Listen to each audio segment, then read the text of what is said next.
Muy buenos días, queridos amigos. Bienvenidos al canal Tiempo y Atención, entrando en libertad, saliendo en libertad. Continuamos hoy con un nuevo capítulo de viajes chamánicos y hoy toca una etnia en particular, China, misteriosa, que anda dispersa, conocida como chamanismo Hmong, también chamanismo Yao.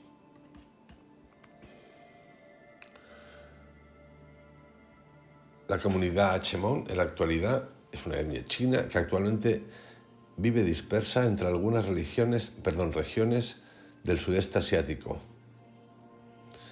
Es una incógnita para muchos, dado que no acaban de centralizar o localizar a los Hmong específicamente en un lugar. Se sabe que en la China del siglo XIX, tras ciertas agitaciones, muchos de sus miembros se desplazaron hacia Vietnam, Tailandia y Birmania. Así que hoy vamos a revisar un poquito el mundo chamánico de esta etnia,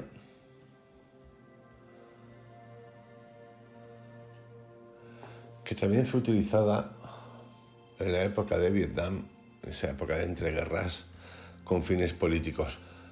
Aquí lo que nos interesa sobre todo es su visión chamánica, que seguramente, como ya veréis, tiene paralelos con el chamanismo de diferentes regiones del mundo. Dicho esto, comenzamos. El chamán Hmong es un curandero errante que se desplaza de un lugar a otro, allí donde sus pacientes lo necesiten. Lleva siempre consigo sus implementos chamánicos, consistentes principalmente en su velo, su gong, su anillo de campanillas, su espada de cascabeles y sus fichas adivinatorias. La familia del paciente le prepara un altar muy simple donde reunir sus tropas espirituales y le facilita también un banco de madera a manera de mesa de operaciones. Estos accesorios básicos le permiten actuar. Sin embargo, este es solo el equipo mínimo de viaje del chamán Hmong cuando actúa fuera de su casa. En ella guarda todo lo básico, consistente en un altar de 2 pisos, residencia permanente de sus tropas espirituales, así como un puente de tela entre el altar y la puerta principal, complementado por una red de algodón que sigue un trazado especial desde la puerta principal hasta el altar. El título de hoy podía haber sido perfectamente Viajes chamánicos, el puente chamánico, chamanismo Hmong. Tanto el puente como la red se apoyan en cañas de bambú horizontales, sujetas sobre el altar, la puerta principal y bajo el caballete del tejado de la casa, entre los pilares principales central e izquierdo. Las cañas de bambú son las vigas del puente, y más concretamente en términos chamánicos, las vigas de hierro y cobre de los ayudantes espirituales. El puente está hecho de algodón color añil y solo se despliega en ocasiones especiales, por ejemplo, en Año Nuevo, cuando se manda a los ayudantes espirituales de vacaciones a la residencia del primer chamán, Caverna de Nia Yi, o cuando se ha levantado un nuevo altar para un nuevo chamán. ¿Cuál es la utilidad y significado de dicho puente? Para el chamán Hmong, el puente constituye un medio de comunicación con el espacio exterior de la realidad no ordinaria. De hecho, si recordáis, en este canal, muchos meses atrás, había una obra, la del Caballero del Alma Oxidada, si no recuerdo mal, que al final acaba pasando puentes. El puente es un referente, también las puertas, y hablaba de que una vez pasado un puente, el puente se destruía. Era como ir pasando fases. Repito, ¿cuál es la utilidad y significado de dicho puente? Para el chamán Hachemón, el puente constituye un medio de comunicación con el espacio exterior de la realidad no ordinaria. Lo utilizan las tropas espirituales en sus desplazamientos. Por ejemplo, cuando un nuevo chamán, después de haber sido debidamente formado por su maestro, decide levantar su propio altar, se despliega un puente completamente nuevo, instalado desde el nuevo altar hasta la puerta principal de la casa del discípulo. Su maestro, para quien habrá preparado un altar provisional y un banco, acude a fin de traerle sus ayudantes espirituales a la caverna de Niaji. Cuando el maestro establece contacto con la caverna de Niaji, manda a sus propios espíritus para que se informen de la roca en la que reside el espíritu ancestral, jefe de su equipo de ayudantes espirituales. Cuando la encuentran, el maestro intenta ver la casa de su discípulo a pesar de la distancia que le separa de la misma. Entonces, como lo haría un escalador de montañas, tira de su propia cuerda espiritual y la recoge, arrojando su propio puente a la casa de su discípulo. Si la red y el puente ya han sido instalados en casa del discípulo, levanta su propio puente en paralelo al mismo, con lo que dispone de un camino doble para conducir las tropas espirituales del nuevo chamán, custodiadas por sus propios ayudantes espirituales. De regreso a este mundo, el maestro chamán vuelve a su casa con su propio puente. De ahora en adelante, las tropas espirituales de su discípulo residirán en su nuevo altar y el discípulo debe dirigirlas por sí mismo. Por consiguiente, el puente es mucho más que una simple tela color añil, desplegada en circunstancias especiales. Está fabricado de material espiritual, el material del alma, y existen ceremonias especiales para reforzarlo. Por ejemplo, cuando en Año Nuevo el chamán Hachemón manda a sus ayudantes espirituales a sus vacaciones anuales, sacrifica un enorme puerco en su establo. El alma del animal se guardará bajo custodia y será utilizada por el chamán como vigas de cobre y hierro, resistentes como una roca para reforzar su puente. Al mismo tiempo, el chamán pone en libertad el alma del cerdo sacrificado en ocasión del año nuevo anterior. Aquí tenemos un caso donde hay un sacrificio, que no siempre es así. A fin de poner a prueba la resistencia de su puente, organiza frecuentes sesiones de trance espontáneas entre sus parientes y vecinos, interpretadas como pisoteo del puente, Tla Moa Chiao. Estas tienen lugar bajo el puente de tela desplegado entre el altar y la puerta principal. Todos los espíritus están ausentes, a excepción de los más personales, el espíritu del trance y el espíritu visionario, responsable de la custodia del altar.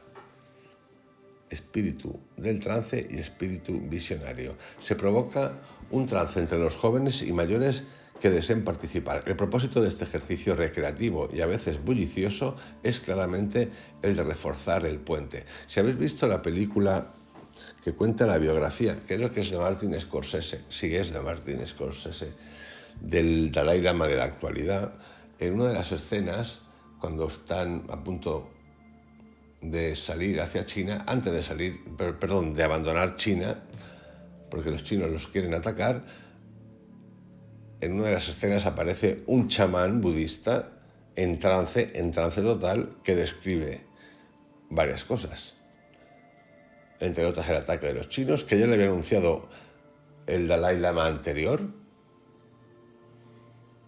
Describe de dónde va a venir y le dice cuándo debe de abandonar y cómo debe de abandonar el lugar, para que los chinos no se lo cepillen directamente, porque lo intentaron varias veces. La población Yao del subgrupo Mien en el sudeste asiático practica también una especie de actividad chamánica que ellos denominan Bokwa, que puede traducirse por adivinación o diagnóstico, así como una actividad llamada Zhang Wen, que significa recuperación de almas, y que corresponden aproximadamente al tipo de diagnóstico llamado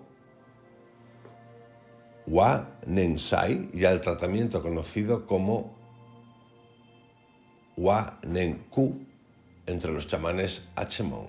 Los chamanes Yao también reciben de sus maestros tropas formadas por ayudantes espirituales, pero dichos espíritus no son más que guerreros con apariencia humana y entre ellos pueden encontrarse los siguientes. Estos son los guerreros, que llaman guerreros espirituales, de estos chamanes, los Yao y los Hmong.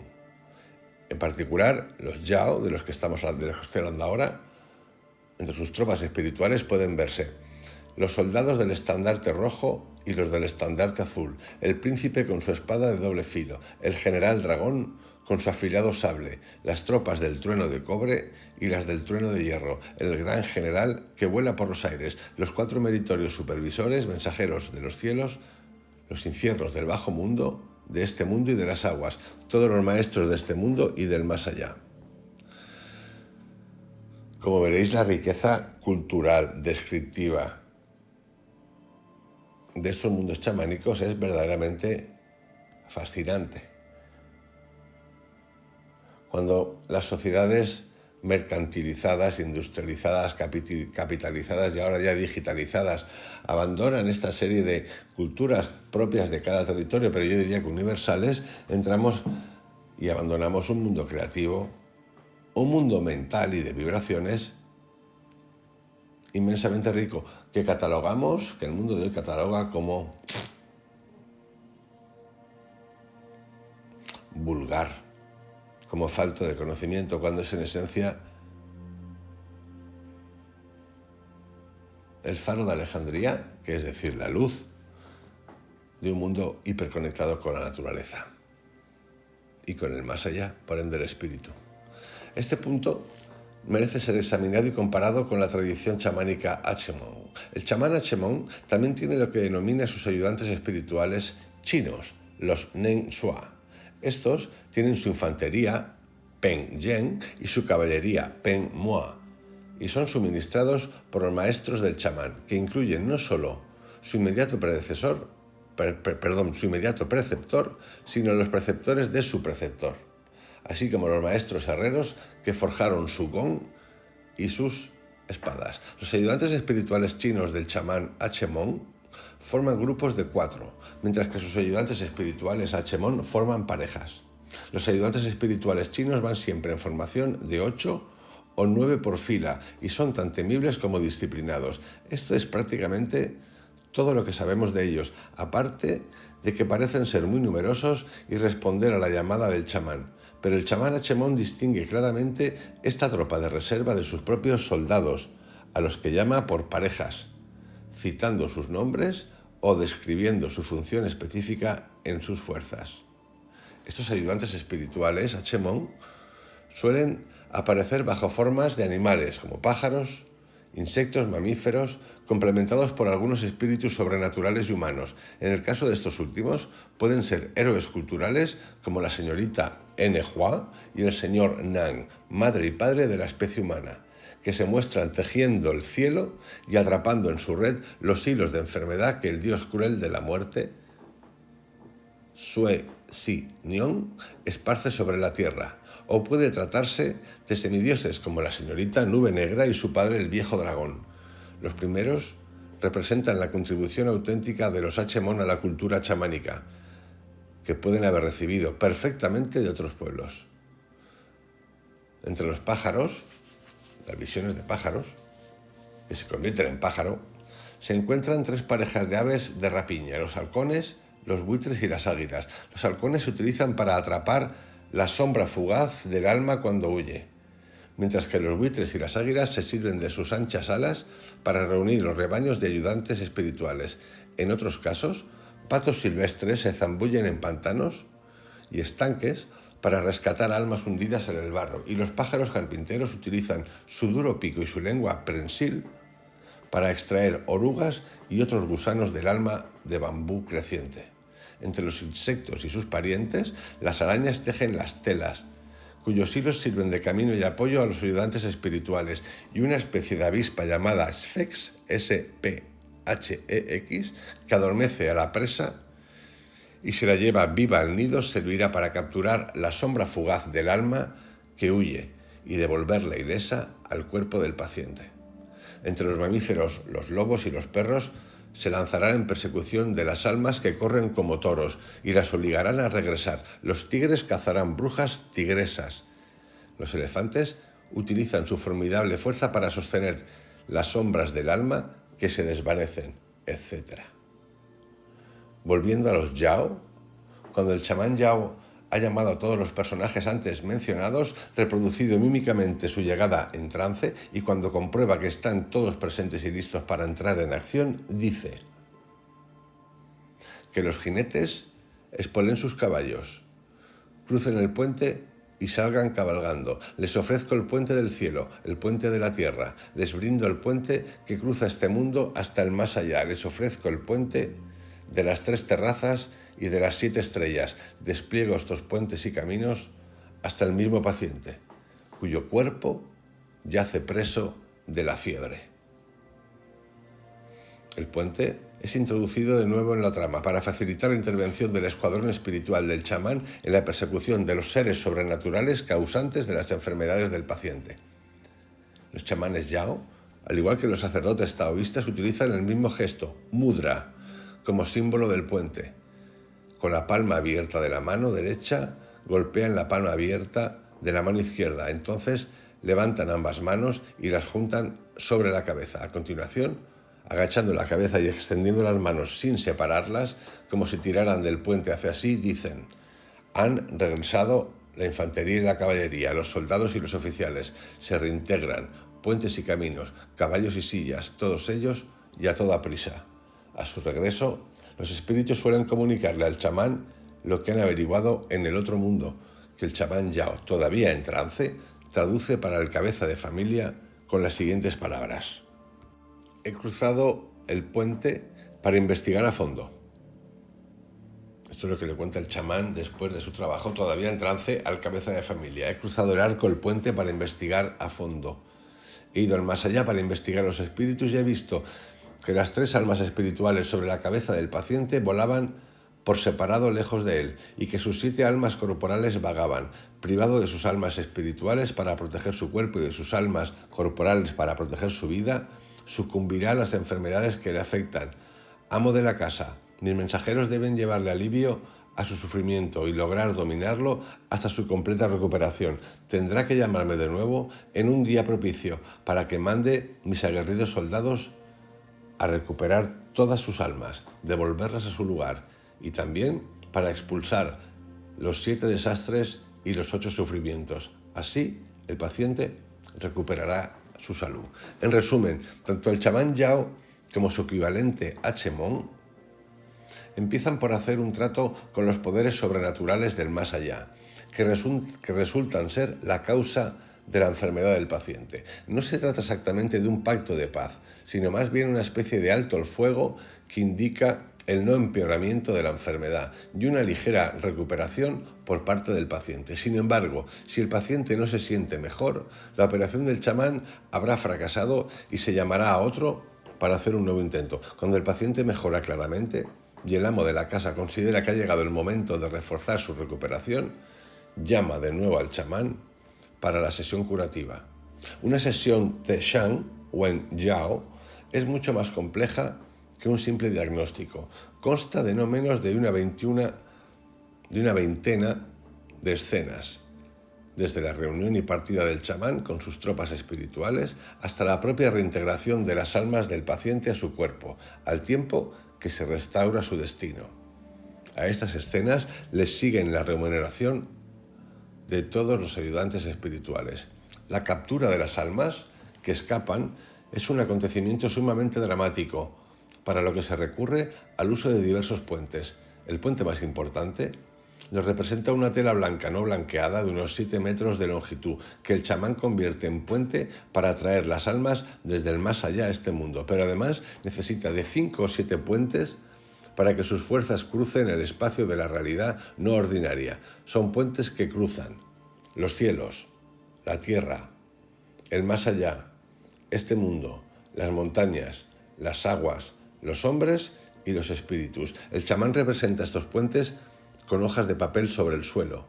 A esto le precede el puente de las 3 terrazas o 3 crestas, abierto a 3 dimensiones y utilizado por el chamán y sus propias tropas como placa giratoria. Lo más importante del caso es que el chamán se desplaza con sus tropas. Comienza por andar sobre la constelación o más exactamente, andar sobre las 3 terrazas. Se trata de una sucesión de pasos y saltos. Saltitos con un pie, con los pies unidos, con las piernas abiertas, siguiendo la trama de los puentes colocados en el suelo. Mientras realiza este complejo ejercicio, aguanta con la mano su propio puente de tela blanca.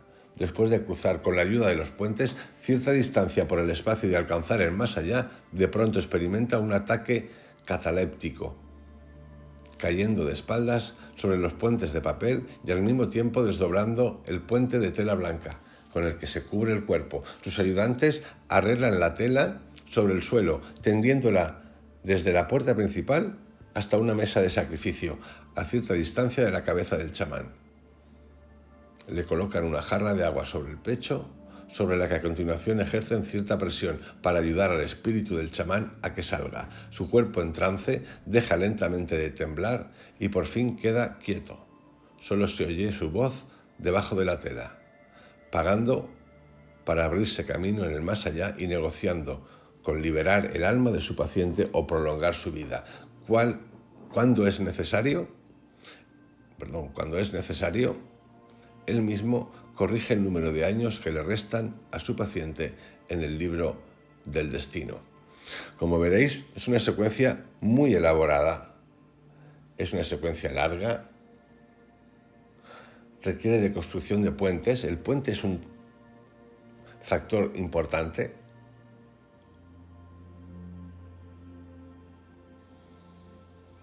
Hay una negociación. Está centrada la intervención del chamán en la curación del paciente. De nuevo observamos en el más allá un juego de poderes, llamarlo vibraciones, energías, lo que queráis, que extraen, que quieren chupar, como en la vida misma. Sí, también es energía, todo el tiempo es energía.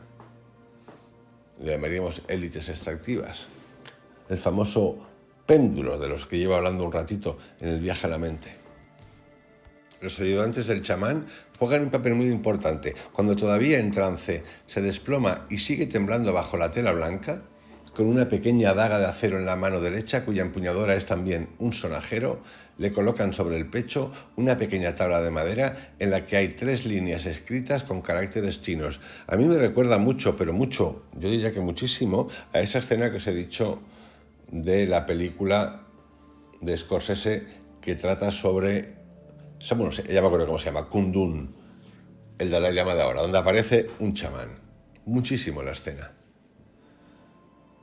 Repito, le colocan sobre el pecho una pequeña tabla de madera en la que hay 3 líneas escritas con caracteres chinos. En el centro reza ejecución inmediata por orden expresa de Tai San Leo Chung. En la columna derecha, a la derecha, el señorito que regresa con las almas corporales. Y en la columna izquierda, a la izquierda, el joven que conduce las almas espirituales por su camino.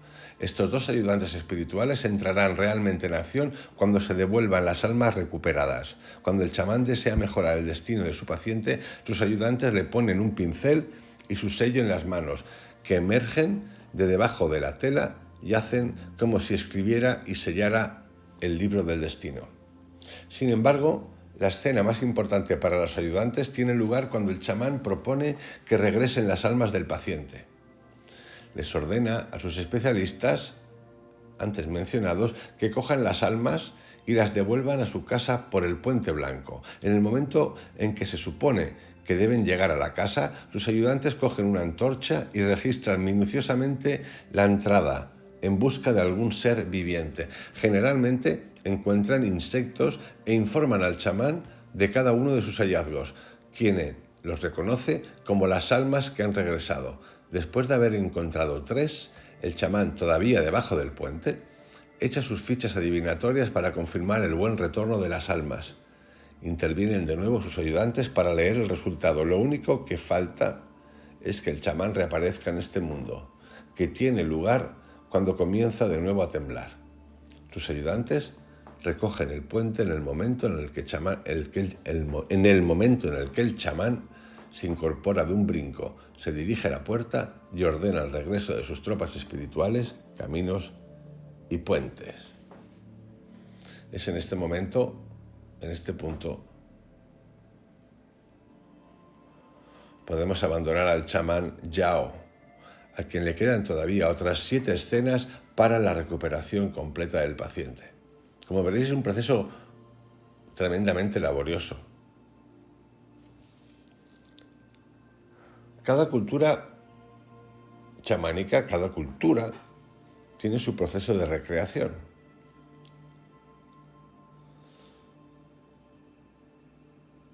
Aquí hay una parte, bueno, no solo de recreación, como veréis, el manejo del tiempo. Aquí el tiempo, yo diría que no es importante.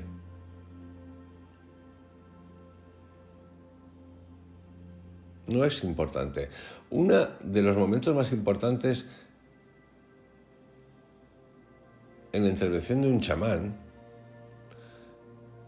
yo diría que es el momento de la cita, cuando el paciente del grupo, de la etnia, de la sociedad, o si es alguien que viene de fuera, necesita la cita.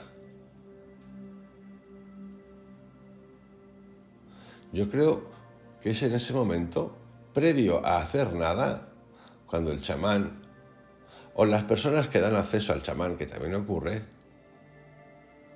si dan acceso al chamán, es cuando en realidad el chamán comienza su proceso de entendimiento, de curación, el que toque.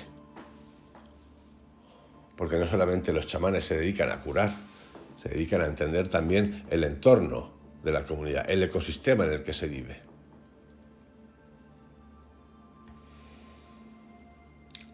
A mí me resulta fascinante, no conocía el mundo chamánico de los Hachemon y los Yao.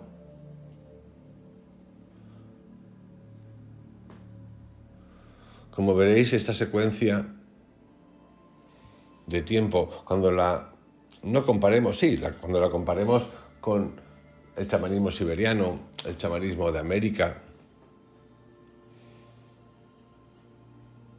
es mucho más elaborada, compleja, requiere hasta construcciones.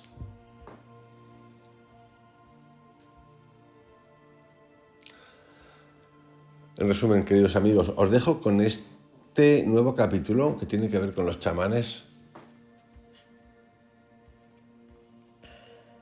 En este caso de China.